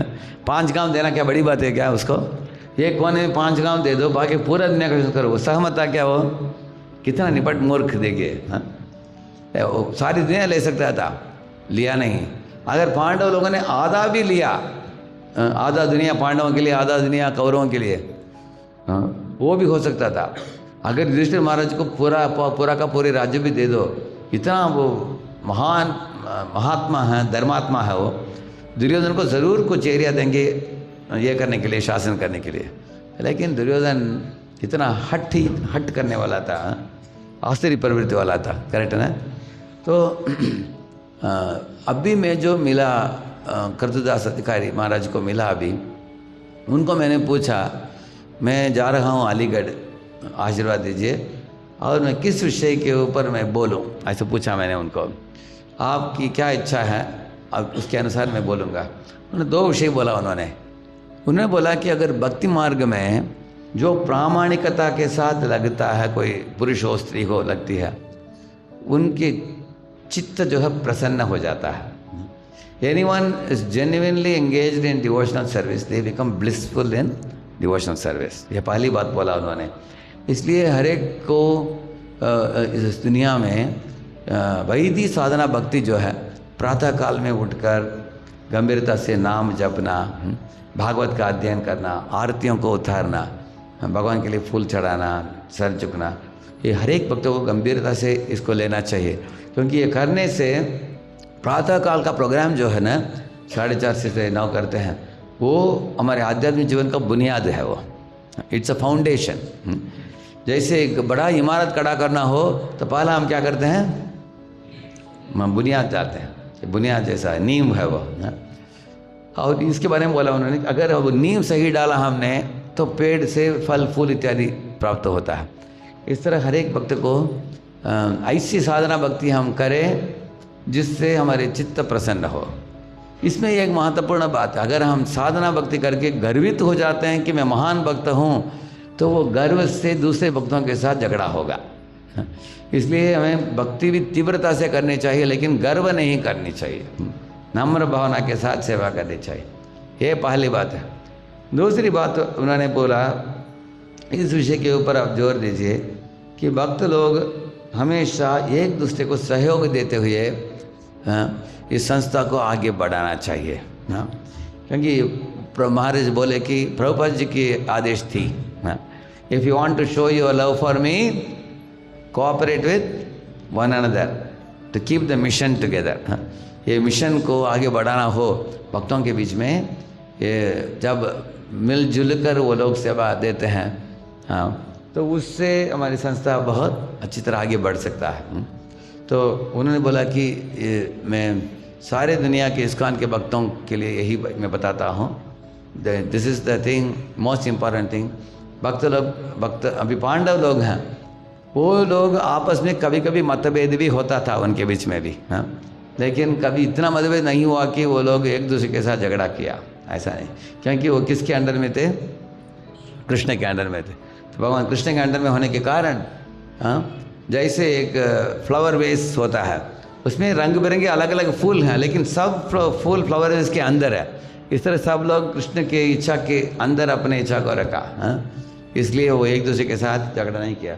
तो इस तरह हम लोग गुरु गौरांग इनको बीच में रख कर हम एक दूसरे की कमियों को ना देख कर, दूसरे में अच्छाई देकर हम सहयोग देंगे, तब हमारा संस्था बहुत आसानी से आगे बढ़ सकता है और भगवान भी हमारे पक्ष में रहेंगे। जब हम सहिष्णु होते हैं, भगवान हमारे पक्ष में रहते हैं। जब हम भगवान की बात को समझ कर उनकी इच्छा के अनुसार हम जीवन चलाते हैं, तो सारे दुनिया की शक्तियाँ आपको साथ देंगे। उदाहरण के लिए अभी अर्जुन ने बोला भगवान को, हे कृष्ण आप मेरे रथ चलाओ, जिधर लेके जाना आप लेके जाओ, आप बोलोगे जिसके साथ झगड़ा करना बोलो मैं करूँगा। ऐसा अर्जुन अपने घोड़ों के रस्सी जो था उसको भगवान के हाथ में दे दिया, सौंपा दिया। उसके कारण क्या हुआ, सब देवता कोऑपरेट करने लगे। अब शिव जी ने उनको पाशुपतास्त्र दिया, इंद्र ने उनको सेलेस्टियल वेपन्स दिया, है ना, और अग्निदेव ने उनको रथ दिया, सोने का रथ। इंद्र ने उनको घोड़े दिए, हनुमान उनके झंडे में बैठ गए, ये जो युद्ध के समय रणभूमि में आवाज़ उठाने के लिए, करेक्ट है ना, ऐसे। और आप देख सकते हैं उनको बहुत अलग अलग देवता लोगों ने सपोर्ट दी उनको। सूर्य देव ने उनको अक्षय पात्र दिया पांडवों को। इसका मतलब आप भगवान की इच्छा के साथ हमारी इच्छा को एक कर दिया हमने, सब सारी देवता भी आपके साइड में है। They will all come to your side, क्योंकि आपके पॉकेट में कौन है, भगवान है। अरे भगवान इनके पास है, चलो हम भी इनके इधर जाते हैं, वो भी हमारे साथ आते हैं। ज़रा सोचिए, अगर सारे दुनिया की फोर्सेस आपके साथ है क्योंकि भगवान आपके साथ है, तो आपके लिए काम कितना आसान हो जाएगा आपको, करेक्ट है ना। ये बात सोचने की बात है। अम्बरीश महाराज दुर्वास में दुर्वास लगा कि बहुत शक्तिशाली है, लेकिन बाद में दुर्वास को उनके पाँव पकड़ना पड़ा अम्बरीश के, करेक्ट है ना। तो आप लोग अलीगढ़ में भगवान ने आप लोगों को अच्छी अच्छी सुविधा दिया है, इधर राधा बांकी बिहारी केंद्र है इधर। मैंने सुना और एक केंद्र है, एक ब्रजकिशोर प्रभु चला रहे हैं ना, उसका भी स्थान का नाम क्या है? ब्रज, हाँ ब्रजधाम, हाँ ब्रजधाम सेंटर। उधर 20 लड़के 20 लड़कियां हैं सुना मैंने, 40 भक्त हैं। आप उसको चलाते हैं रेगुलर उधर? अच्छा, बहुत अच्छा। वो और एक सेंटर है, वो भी है, ये भी सेंटर है, मंदिर भी है। और राशेश्वर प्रभु, करेक्ट प्रभु जी? रसराज प्रभु ये तीनों को नेतृत्व कर रहे हैं। मैंने सुना अच्छी तरह आप लोगों का सुविधा भगवान ने दिया है।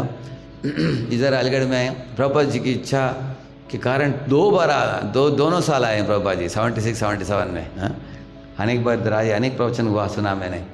मतलब प्रभुपाद की कुछ गहरा इच्छा है कि अलीगढ़ में कुछ जोरदार प्रचार हो, अनेक बहुत बड़े संख्या में लोग जुड़े कृष्ण भक्ति में, और आप लोग ब्रज के इतने निकट हो। हाँ, अभी हम उधर महाराज को मिलकर निकले, इधर इतना ही दूर है, हाँ ज़्यादा दूर नहीं है। हाँ, it is like extension of Vrindavan, हाँ अलीगढ़। तो आप लोगों के लिए बहुत बड़ी सपोर्ट है। और हमारे महाराज जी जो Kritudas Adhikari Maharaj ji, he has his heart in Aligarh. हाँ, क्योंकि उनकी इच्छा थी कि इधर के सेंटर अलीगढ़ का डेवलप होना चाहिए। और हमारे पूना के रेवतीपति प्रभु, उनका जन्म स्थान है इधर अलीगढ़, तो इधर से हैं, इसलिए उनके पिताजी का भी ज़मीन थी इधर। उनकी भी इच्छा थी कि इसका उनको सपोर्ट करने के लिए। तो रेवतीपति प्रभु हमारे मंदिर, पूना मंदिर चला रहे हैं, NVCC न्यू वैदिक कल्चरल सेंटर। पेपर में मैं अध्यक्ष हूँ, लेकिन एक्चुअली वही चला रहे हैं पूना का मंदिर, क्योंकि मैं ट्रैवल करता हूँ बहुत। और रेवतीपति प्रभु इतने नम्र भक्त हैं, सब सारे 6000 कांग्रीगेशन है पूना में, सबके प्रिय बने, वो सबके प्रिय लीडर हैं। अनेक कांग्रीगेशन लीडर इनसे वयस में भी बड़े हैं, और दीक्षा भी उनको पहले हुआ है। He is like a child in the congregation, क्योंकि हमारे कांग्रीगेशन बहुत पुराना है, 95 से, अनेक लोग 91-92 में दीक्षा लिया है। और ये बाद में आने के बावजूद भी इनको नेता के रूप में वो लोग स्वीकारते हैं। उधर बहुत अच्छी तरीके से भक्ति करते हैं और प्रामाणिक डिवोटी हैं रेवतीपति प्रभु। और वो भी इधर आते हैं टाइम टू टाइम, प्रभु जी के साथ मिलते हैं। ही कम्स, जैसे साल में 2-3 बार आते हैं इधर, प्रभु जी आते हैं।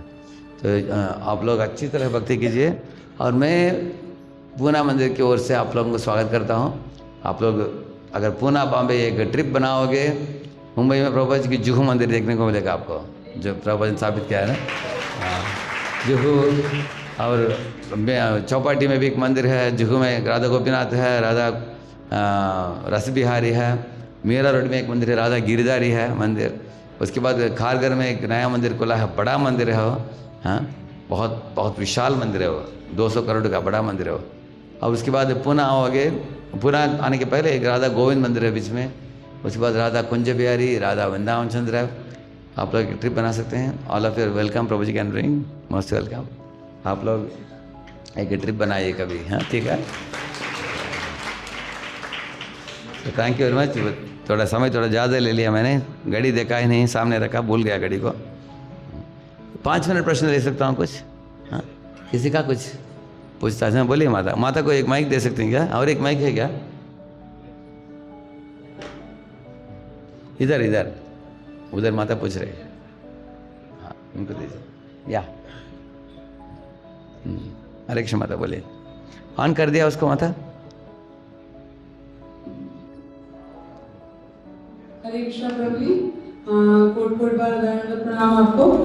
और प्रभु जी बहुत राधा कृष्ण भगवान की कृपा है कि हम अभी तक आपको फोन पे देखते थे। आज उनकी कृपा से और व्यक्ति प्रति प्रभु जी के आशीर्वाद से हम आपका दर्शन कर पा रहे हैं। तो प्रभु जी सबकी तरफ से मैं आपको थैंक यू बोलती हूँ कि आपने अपना इम्पोर्टेंट समय निकाला। मेरा ये क्वेश्चन है प्रभु जी, काफी दिन हो गए इस मार्ग पे चलते हुए, अभी कोशिश कर रहे हैं, हम अपने को भक्त नहीं बोलेंगे, लेकिन उस राह पे चलने की कोशिश कर रहे हैं। तो प्रभु जी मैं ये चाहती हूँ, शायद ये और लोगों का भी क्वेश्चन होगा कि इस मार्ग पे चलते हुए भी कभी कभी जब फैमिली में या हमारी लाइफ में या जॉब या किसी को भी देखते हुए विषम परिस्थिति आती है, तो मैं ये चाहती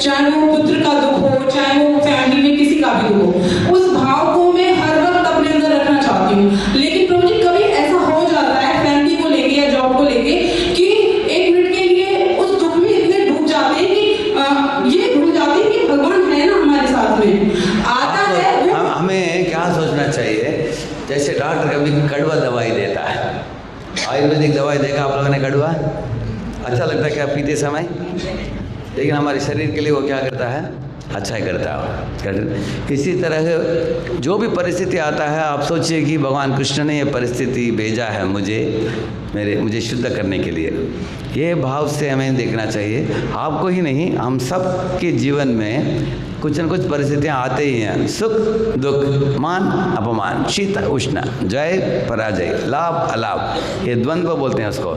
ये तो इस दुनिया में तो द्वंद्व का दुनिया है, हम लोग आए हैं इस दुनिया में, तो कभी सुख मिलेगा कभी दुख मिलेगा। तो दुख मिलते समय में क्या सोचना चाहिए, हे भगवान मुझे शक्ति दीजिए कि मैं आपको भूल न जाऊँ, आपका स्मृति रहे, और साथ साथ आपको भक्तों का संग भी है, आपको दूसरे अच्छे भक्तों का संग है, तो वो भी आपको सपोर्ट देंगे तकलीफ़ों में, आप देख सकते हैं। और ये कड़वा दवाई के जैसे उसको स्वीकार कर सहन करनी चाहिए, सहिष्णुता रखनी चाहिए उस समय, और देखना चाहिए कि इस परिस्थिति में हम क्या करें। पांडव लोगों को 12 साल जंगल में बिताना पड़ा, तो तीसरा साल में क्या हुआ, एक दिन द्रौपदी ने भीम को बुलाया, बोला कि हे भीम देखो ये युधिष्ठिर महाराज सारी दुनिया की राजा होना चाहिए, राज सिंहासन में बैठकर शासन करने के बदले जंगल में ये लेटा है धरती में, और इसको लेश मात्र भी इसके अंदर रोष नहीं है।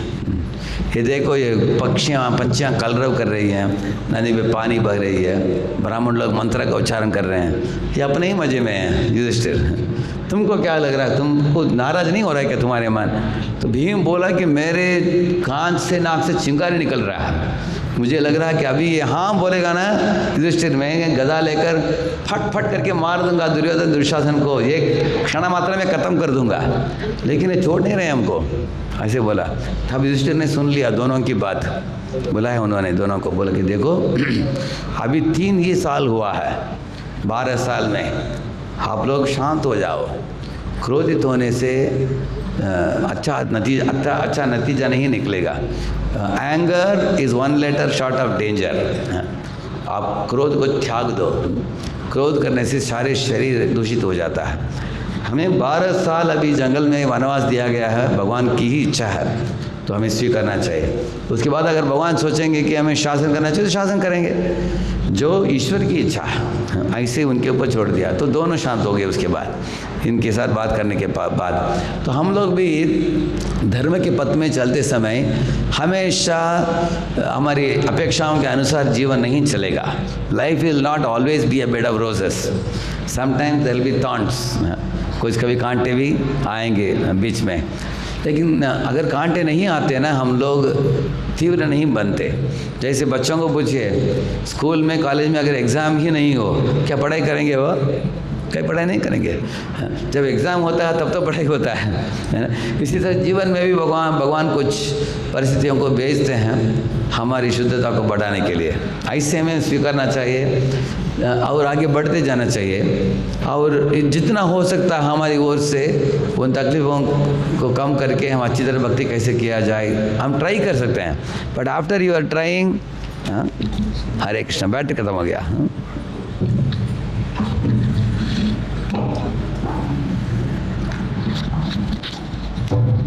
हरे कृष्ण।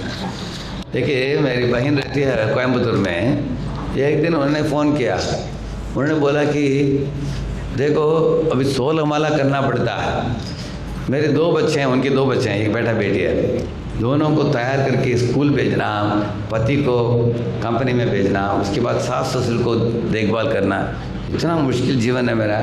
और जब से मैं इस्कॉन में जुड़ी हूँ तो अभी 16 माला करना इतना लगता है कि बहुत बड़ा बोझ बन गया, ऐसी बोली वो।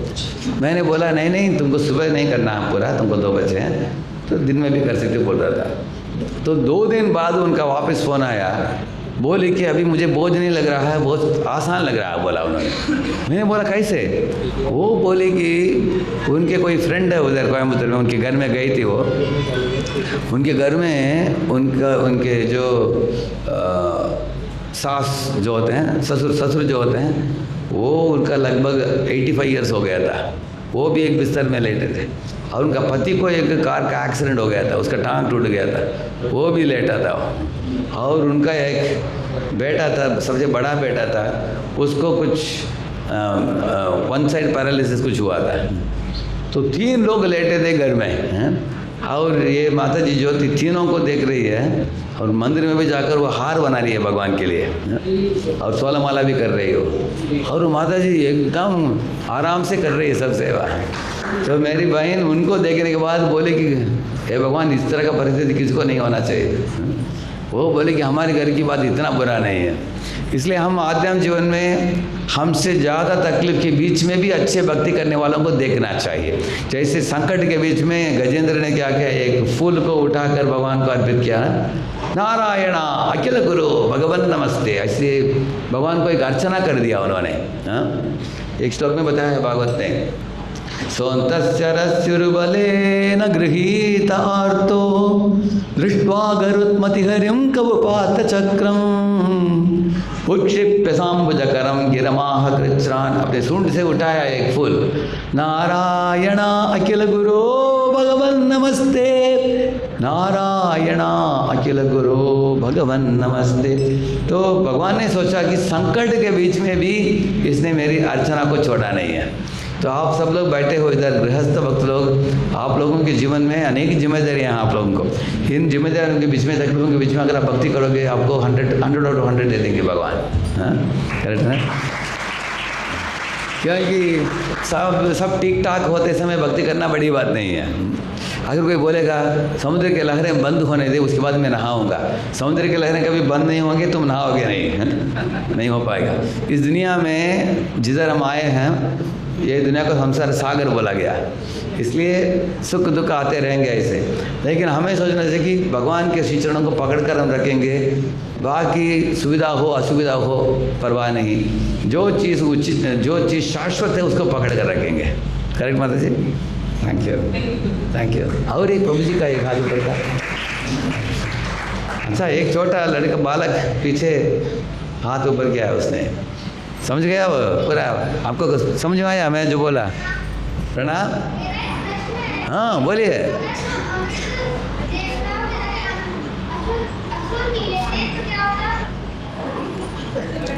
देवताओं को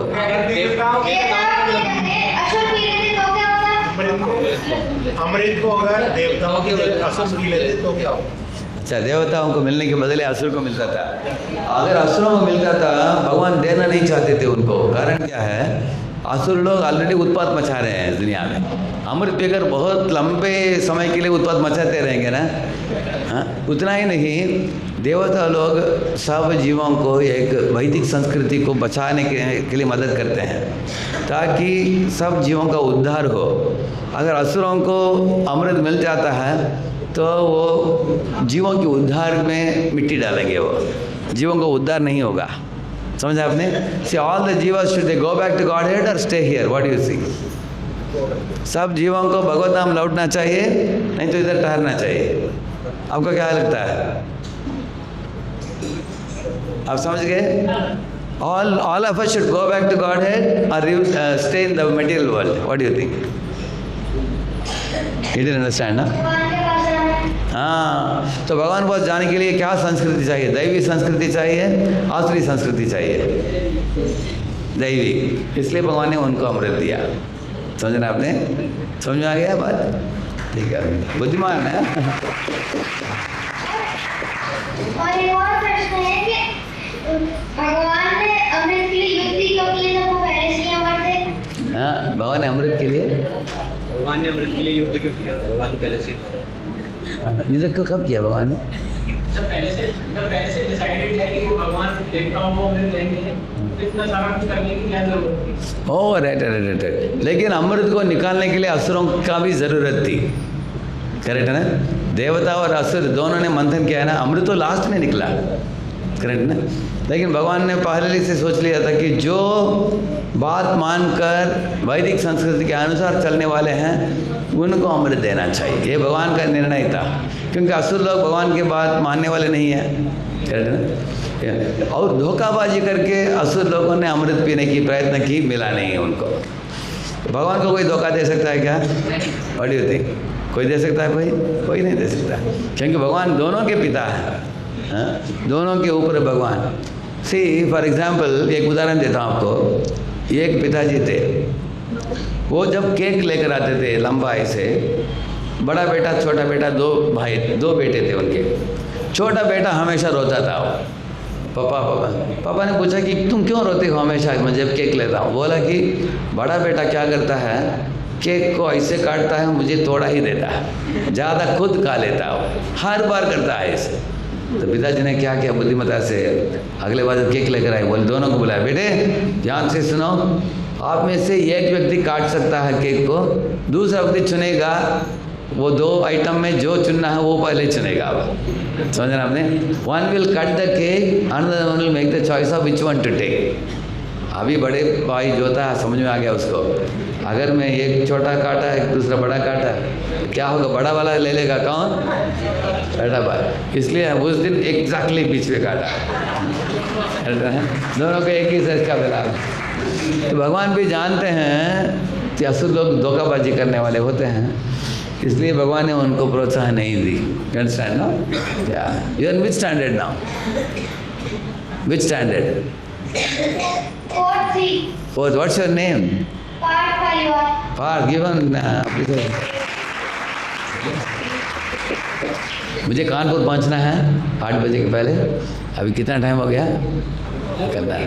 हाँ या इधर से कितना टाइम लगता है? 3 घंटा लगता है इधर से? अच्छा, भगवान के दर्शन लेके सब लोग शुद्ध हो जाते हैं, तो असुर क्यों नहीं? हाँ एक्चुअली असुर लोगों को मालूम है, लेकिन शुद्ध होने के लिए तैयार नहीं। जैसे अभी आपको मालूम है चोर रहते हैं जेल में, अभी चोरों को देश की विधि विधान मालूम है कि नहीं? आपको क्या लगता है? उनको मालूम नहीं है, वो जानबूझकर वो चोरी करते हैं। आपके क्लास में आप देखेंगे स्कूल में कुछ विद्यार्थी कॉपी करते हैं, करेक्ट है ना? कॉपी करके टीचर को दंड देते हैं। अभी उनको मालूम है कि नहीं विधि? उनको विधि मालूम है? मालूम नहीं है? मालूम है। क्यों करते हैं? उनको ही जाकर पूछिए आप। क्योंकि आदिकाल से शरारती करने वाले कुछ जीव होते ही हैं, भगवान के विरुद्ध करने वाले, लेकिन उनको चांस है सुधरने के लिए। अभी देखिए प्रहलाद महाराज का भी असुरों के परिवार में जन्म हुआ था, बलि महाराज का भी, बाद में बलि महान भक्त बन गए, विभीषण, ये सब लोग असुरों के कुल में जन्म लेने के बावजूद भी भगवान के भक्तों के पक्ष में आ गए। इसका मतलब है भगवान पक्षपात नहीं करते हैं। अगर आप असुर को भी भक्त बनना हो तो भगवान छोड़ते कि नहीं? भगवान अनुमति देते हैं। क्या है डीमन बिकम अ डिवोटी और नॉट? आपको क्या लगता है? हो सकता है, लेकिन उसके लिए वो सहमत होनी चाहिए, करेक्ट है? अभी हम सब लोग इधर आए हैं, ऐसा नहीं कि हम शुद्ध भक्त हैं, लेकिन हम शुद्ध भक्ति के पद को पकड़कर चलने के लिए हम तैयार हो गए हैं। सिर्फ हमें सही पद को चुनकर उस पद के अनुसार जीवन को चलाना चाहिए। आज ये क्लियर अबाउट इट? समझ में आ रहा है आपको? Very good, thank you. Shri Prabhupada की